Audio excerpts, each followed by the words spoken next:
கிறிஸ்துவுக்குள் மிகவும் பிரியமான சகோதர சகோதரிகளே, இயேசு கிறிஸ்துவின் நாமத்தினாலே உங்கள் யாவருக்கும் எனது அன்பின் நல்வாழ்த்துதலையும் வணக்கத்தையும் தெரிவித்துக் கொள்கிறேன். இன்றைய பகலின் குளிர்ச்சியான நாளின் தியான வசனம் யோவான் எழுதின சுவிசேஷம் 18ஆம் அதிகாரம் 21ஆம் வசனம். நீர் என்னிடத்தில் விசாரிக்க வேண்டியதென்ன? நான் சொன்னவைகளை கேட்டவர்களிடத்தில் விசாரியும். நான் பேசினவைகளை அவர்கள் அறிந்திருக்கிறார்களே என்றார். இஸ்ரவேல் தேசத்தில் குளிர்காலமானபடியால் அரண்மனை ஊழியக்காரரும் சேவகர்களும் கரி நெருப்பு உண்டாக்கி குளிர் காய்ந்து கொண்டிருந்தார்கள். பேதுருவும் அவர்களுடனே குளிர் காய்ந்து கொண்டிருந்தான். இயேசுவை அன்னாவின் அரண்மனைக்குள் அழைத்து சென்று அவரிடத்தில் அவருடைய சீசர்களை பற்றியும் அவருடைய உபதேசத்தை பற்றியும் விசாரித்தான். இயேசு அன்னா என்னும் பிரதான ஆசாரியனை நோக்கி, நான் ஒளிவு மறைவாக எதையும் பேசவில்லை.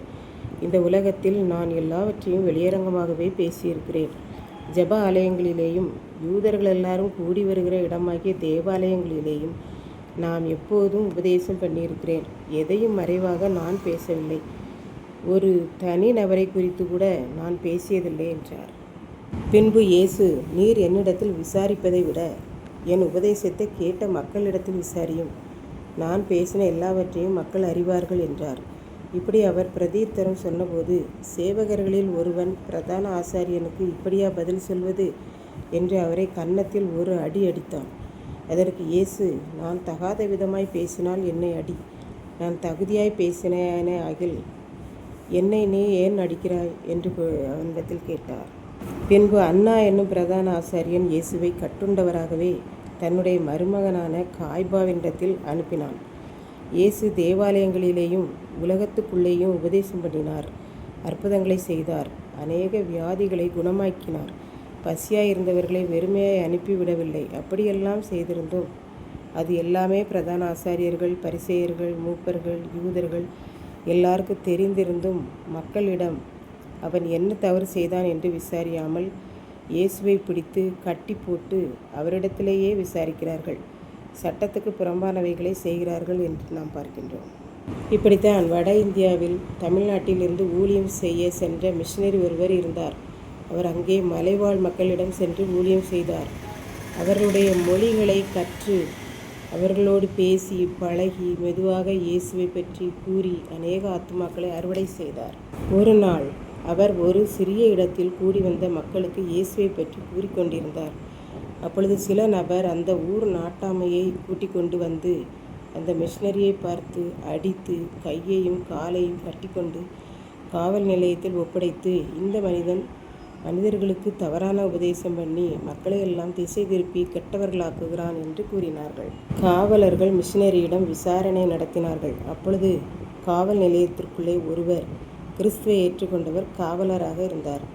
அவர் இந்த விசாரணையை பார்த்து, நிறுத்துங்கள், இவரை ஏன் எங்கு கூட்டிக் கொண்டு விசாரணை செய்கிறீர்கள் என்று கேட்டார். அதற்கு மக்கள், மற்ற போலீஸ்காரங்க, இவன் மக்களை தவறான பாதையில் நடத்துகிறான் என்று கூறினார்கள்.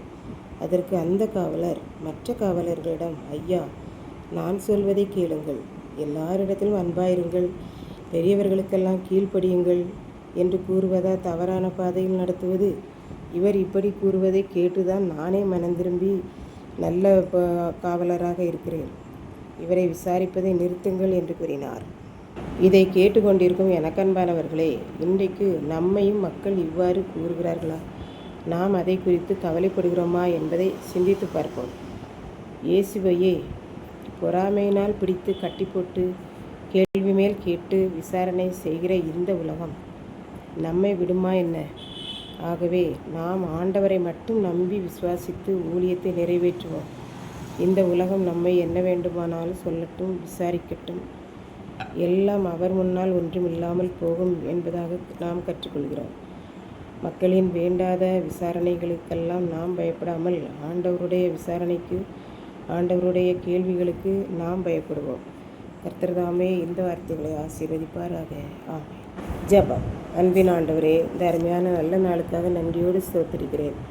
இப்போது இந்த வார்த்தைகளை கேட்டுக்கொண்டிருக்கிற ஒவ்வொரு பிள்ளைகளும் வீணான விசாரணையை பற்றி சிந்தியாமல் உமக்கும் உம்முடைய விசாரணைக்கும் பயப்பட அருள் புரியும். மீட்பர் இயேசு கிறிஸ்துவின் நாமத்திலே தாழ்வோடு வேண்டிக் கொள்கிறோம் பிதாவே. ஆமென்.